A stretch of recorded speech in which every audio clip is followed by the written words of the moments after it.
welcome back to Authentic Alana and this Thirsty Thursday.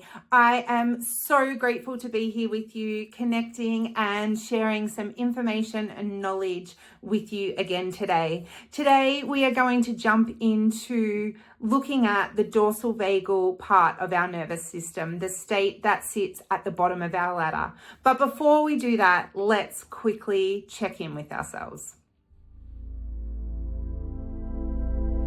So let's just take a moment now. Get yourself a little bit comfortable, maybe wriggle in your chair. Maybe let your shoulders roll down your back a little more. Or feel your feet firmly planted on the ground if you're standing. Or maybe you might take a moment to lay down. Close your eyes or lower your gaze if that feels comfortable for you.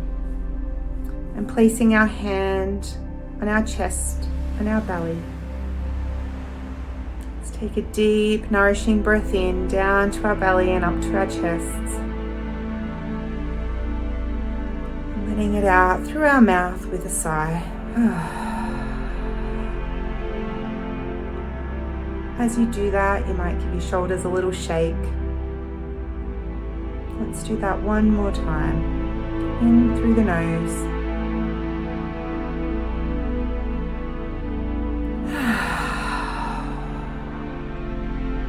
You might just ask yourself, what do I need now?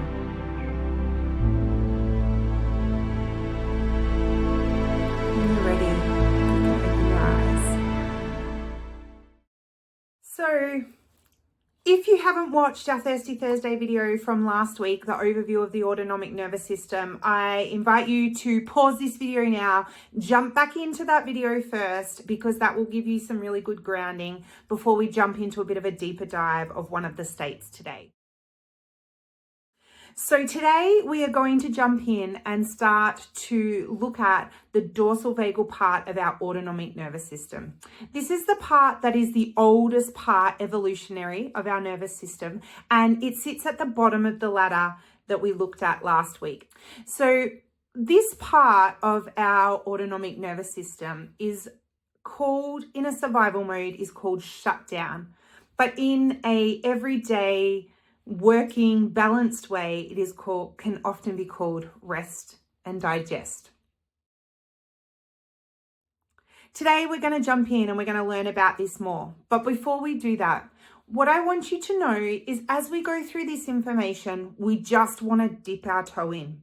We do not want to jump fully in to this information with all our body, mind, and soul. Because just talking about these states can pull us into these states. What I invite you to do is just dip your toe in. Listen as you need, pause as you need, and if it feels too much, please stop. You know yourself best even when it doesn't feel like it, and you need to start listening to yourself and your system to ensure you can move through life with more ease and balance. So, at any time, I invite you to stop, to take a breath, to go outside, to take a break from this information, because looking after yourself is the most important thing. I am also going to build in a couple of exercises throughout to try and regulate our nervous system, and I hope that my co-regulation supports you as you move through this information as well. So as we jump into talking about the dorsal vagal part of our autonomic nervous system, it's important to know that it is part of the parasympathetic part of our nervous system. So there are two parts, the sympathetic and the parasympathetic. The parasympathetic is made up of two parts, the dorsal vagal, which we are talking about now, and the ventral vagal, which is at the top of our ladder, and we will talk about in 2 weeks. So the parasympathetic part of our nervous system is governed by a nerve called the vagus nerve. And vagus means wanderer in Latin. And it is called this because it starts up here at the back of our spine and goes all the way down, and it wanders out to most of our major organs. This vagus nerve sends information not just from the brain down into the body, but also from the body back up into the brain. And in fact, it actually is 80% from the body to the brain and 20% from the brain to the body. So that's always something that I love to tell people, because when we say a gut feeling, or, we feel things in our body, that is really key to listen to and is a really key way to know how we are feeling. So when we're looking at the vagus nerve and the autonomic nervous system, it is divided into two parts, from the diaphragm up and from the diaphragm down. Today, we're talking about the dorsal vagal state, and we are looking from the diaphragm down. So from the diaphragm down, the dorsal vagus connects to some of our major organs, including the spleen, the kidneys, the liver, and the stomach. It is responsible for the digestive system. So what I want to do now is to help you feel into the dorsal vagal part of our nervous system. We're going to do some 4-7-8 breathing. So what 4-7-8 breathing does is it slows everything down for us. It helps to give our nervous system a clue or a cue that we are safe and that we are okay, and supports us to find regulation and connection. So it really slows our body down and helps us come into that rest and digest state, which is what I really like to try and help you experience right now. Now, for some people, breathing can be a bit of a trigger. It can activate our sympathetic part of our nervous system, which we're not talking about today. If that is the case for you, if you feel the energy and you feel a bit worried and a bit concerned about doing this, don't worry about it. Just skip past this part or just watch me do it. Remember, we want to take care of ourselves, and we want to practice self-care and looking after ourselves and listening to our bodies as much as possible. Also, if you can't do the 4-7-8, because 7 is for a hold and 8 is for an out, if that feels too much for you, you can cut that down. So you could do, for example, 3, 6, and 7, or you could do, for example, 2, 4, and 6. But right now, we're going to have a practice of 4-7-8 and see if we can feel that slowing down of our nervous system. So we're going to breathe in through our nose for the count of 4. We're going to hold for the count of 7, and we're going to breathe out slowly through our mouth for the count of 8. So when you are ready, breathe in through your nose. 2, 3, 4. Hold. 2, 3, 4, 5, 6, 7. Out. 2, 3, 4, 5, 6, 7, 8. In. 2, 3, 4. Hold. 2, 3, 4, 5, 6, 7. Out. 2, 3, 4, 5, 6, 7, 8. In. 2, 3, 4. Hold. 2, 3, 4, 5, 6, 7. Out. 2, 3, 4, 5, 6, 7, 8. And just allow your breathing to return to normal. Maybe you might just want to close your eyes if you haven't already done so. And just notice what's happening in your system. Can you notice that your heart slowed down? That your breathing slowed? Maybe your shoulders feel a little bit more relaxed, or your face, your jaw doesn't feel so tight. Maybe it just feels like everything has slowed down just for a moment. And maybe it doesn't, and that's okay too, because as I said, sometimes these breathing techniques can actually trigger a response, a survival response in us, and maybe a sympathetic one rather than a dorsal one. So that's okay as well. Often this type of breathing helps bring that rest and digest online. It can be really good for before bed. If your mind starts to ruminate before sleep, it can be really good for that, and really good for lots of other things. But today I just wanted to use it as a way to help you feel into the dorsal vagal feeling of slowing down, of shutting down, of rest and digest from an everyday perspective. But as we're going to talk about in a survival mode, it's a collapse and a shutdown and an immobilization. So in daily functioning, the dorsal vagus brings healthy digestion, which is where that rest and digest comes from. It gives us the ability to have these quiet, still, restful moments, and for our digestion to be working in optimal balance, creating homeostasis for us.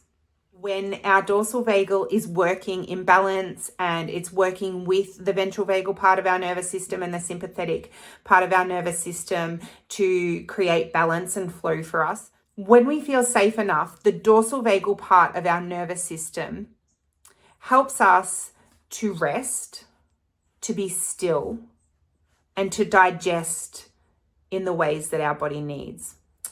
It helps us get the nutrients we need and to nourish our bodies in the ways that it needs to meet the demands of the day and the moment to moment. This supports our balance and our, as I keep saying the word, homeostasis, which just is a fancy way to say balance. And when we feel in this safe, balanced way, our dorsal vagal can bring states of feelings of bliss, meditative states, and like a dreamy, tranquil kind of feeling. So this is a state that helps us be able to meditate. This is the state that helps us to be able to sleep, to rest well, and to feel rested when we wake up. And this is the state that helps us to be able to connect in and to be safely still. When we look at the dorsal vagus part of our nervous system from a survival response, however, that digestion stops. Instead of working on digestion, our body goes into conservation mode. It slows down, it shuts down, and it starts to prepare our body to die. Our heart rate slows down, our breathing slows down, our muscles lose tone, and our energy is very, very low. When our nervous system detects life threat, or when our sympathetic response doesn't create safety for us, we move into a dorsal vagal shutdown response.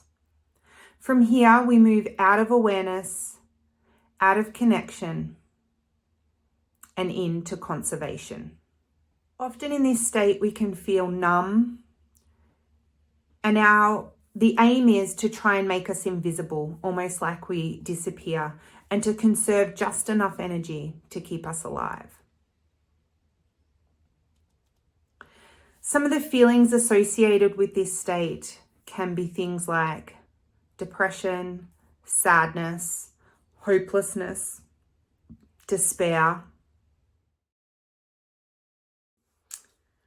Okay, so that's been a lot of information, and sometimes when we dive into this information, we can feel a bit overwhelmed by it and get pulled into the state that we're talking about.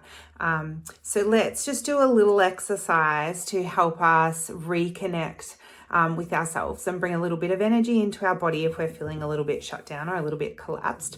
So what we're going to do is we're going to put our hands up in the air and we're going to wiggle our hands and wiggle our toes and bring a smile to our face. And this is called, well, I call it happy hands. We can shake our hands, we can bring a smile, we can wiggle our toes as well. And we can experiment with things like, how does it feel if we shake all our arms and smile? How does it feel if we shake all our legs and smile?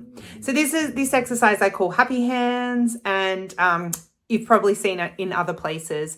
If you haven't, I'm not sure exactly where I got it from, but it's just a way of bringing a little bit of energy, a little bit of ventral vagal connection back into our body after exploring the dorsal vagal state of our nervous system. So what I'd also like to mention is sometimes this state can be called hypoarousal as well. So you might have seen like a window of tolerance around where in the middle is our optimal state where we can, manage the demands of the day. And down the bottom is what is often called hypoarousal. So this is generally what the dorsal vagal state is also aligned with, or could be called as well. So if you've heard of that, that's where that comes from. What I'd also like to mention is that from a survival perspective, when we go into a dorsal vagal state, what actually happens is that our nervous system down-regulates pain signals. So we often can't feel pain either. And sometimes we notice this in people that actually their pain tolerance is really high. So that could also be a bit of a signal maybe that they're working from a dorsal vagal part of their nervous system as well. The other thing that I also want to mention is that it lowers our mobility and also our arousal level. And basically what this part of our nervous system is doing when it detects life threat, it is preparing us for a situation it feels like it can't get out of. Now, if you watched my video last week on the autonomic nervous system overview, you will know that it doesn't have to be a real threat. It can be a perceived threat. And in this day and age, when there is so many demands on us, it can be that everything is just feeling too overwhelming. There is so much stress and overwhelm in day-to-day life that we didn't used to have to deal with a long time ago.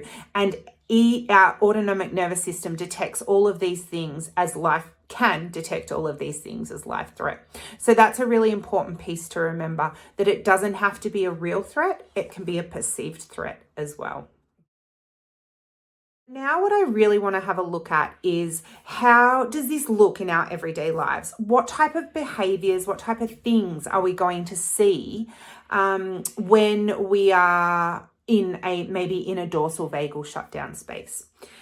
And we can look at this from both our own perspective, from the perspective of other people, and also from our children's perspective too. Now, just a little caveat, some of these things cross over. Sometimes we might look or behave in these ways in a different part of our nervous system as well. And sometimes there's other reasons for why we behave, or we are experiencing the world in a certain way. So there's no hard and fast rules, but these are some of the common things that we see. There's some of the common things we see when people are living from a dorsal vagal survival space. Now you might notice are things like being not interested, bored, like just can't be bothered with anything. Sometimes being really quiet, an inability to listen can be a sign that maybe you're in the dorsal, or somebody else is in the dorsal vagal state. Sometimes things like being confused and forgetful, struggling to be able to complete tasks, even tasks that seem really simple, can be another sign that you're in the dorsal vagal state. Things like being compliant, people pleasing, sometimes we call it, just doing whatever anybody says. So on the outside, we look calm, we look regulated, we look like we're managing things day to day, but actually on the inside, we feel quite disconnected. We feel like we're immobilized, like we don't have a choice. We can't get out of this situation. So that's another sign that we could be in this dorsal vagal space. Things like low mood, depression, can't get out of bed, don't want to get off the couch, binge watching television. Some of these things can definitely point to the fact that we might be in a bit of a survival mode of dorsal vagal. Also having an inability to make decisions and not being able to like answer questions and only being really able to answer with yes and no answers can also be ways that we can notice that maybe we've shifted into this state. Some other things that we might notice is the neutral expression on our face or very little affect. So not lots of like you can't see emotion on your own or other people's face, and also having low mood and low energy. I'm not sure if I mentioned it, but being tired, feeling tired all the time, feeling exhausted, and everything just feels really overwhelming, like even the simplest of tasks. So these are all signs that maybe we're working from a dorsal vagal perspective. Okay, so again, we've had a lot of information about the dorsal vagal part of our nervous system and what this state entails, particularly from a survival response. So what I want to do now is just bring a tiny little bit of energy back into our bodies again to start to shift us up the hierarchy, up to that ventral vagal connection if we happen to have slipped down to feeling a bit collapsed, a bit shut down, a bit numb. So what we're going to do is we're going to rub our hands together like this. If it feels too hard to rub them fast, start really slow. But eventually what we want to do is we want to bring some energy into our body, into our hands. And once we're finished rubbing them for a bit, we can give them a shake out. Again, fast, slow, medium, whatever feels right for you. One last time, we're going to give them a rub together. And when they feel nice and warm, we're just going to gently lay them over our eyes. And we're just going to feel the warmth, feel the connection. Notice the darkness, the softness, the stillness.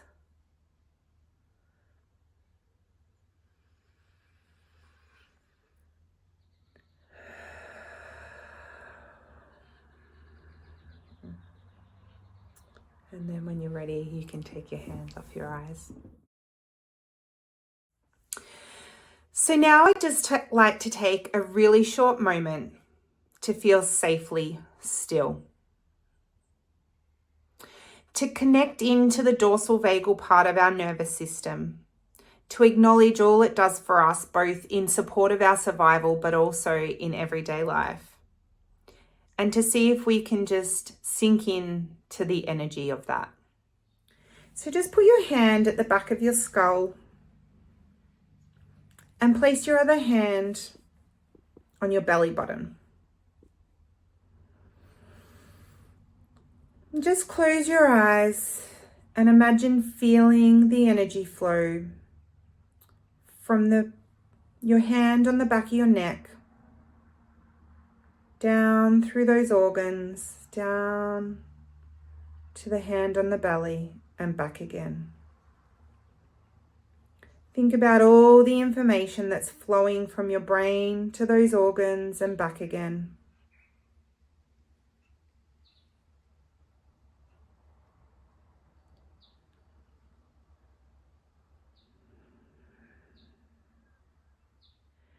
Just take a moment and acknowledge how the dorsal vagal system works for you, on behalf of you, in both rest and digest and in survival mode.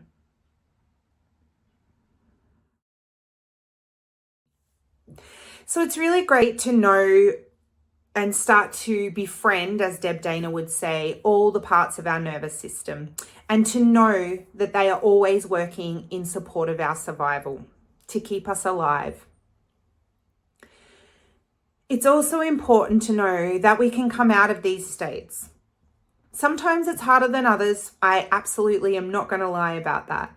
But there are small things we can do every day to help us move through the ebbs and flows of our day and come back to ventral vagal connection. So just a couple of little things that can support you to move out of dorsal vagal if you're feeling stuck in that state. So a really great exercise is naming 5 things, or some people might call it the 5 senses. So basically what we do, 5 things you can see, 4 things you can hear, 3 things you can feel, 2 things you can smell, and 1 thing you can taste. a really simple way to just bring us out of that dorsal shutdown space and start to bring us back into the present moment. Anything that brings a little bit of energy. So things like rubbing our arms up and down rubbing our hands up and down our arms. Generally, when we go up, that's a little bit activating. And when we go down, that's a little bit calming. So that's another way. Also, you can do that on your legs. Some of the simple exercises we've done today, like rubbing our hands together and also our happy hands, as I call it. There's just 4 little activities that can support you to shift out of dorsal vagal and start to come back up the ladder into ventral vagal connection. But what is really important is to build these practices over time. And that's why Try It Tuesday is so fantastic, giving you a suite of exercises that can help you regulate your nervous system over time. And the more we do these things, the more able we are to manage the demands moment to moment and day to day. So I encourage you to keep practicing these things. So right now, I would just like to finish up by saying thank you so much for being here today.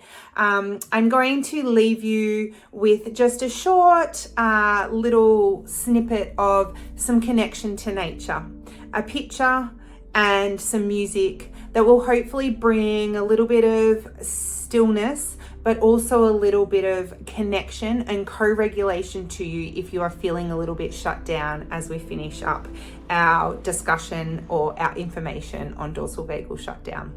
Thank you so much for being here today. As always, it is my honor to be walking this journey with you and supporting you in getting to know your autonomic nervous system and to be more aware, curious, and connected with yourself. Please like and subscribe my channel so that you don't miss out on any of the information. And I can't wait to connect with you on Sunday as we celebrate our weekly wins. Thanks for being here. Take care.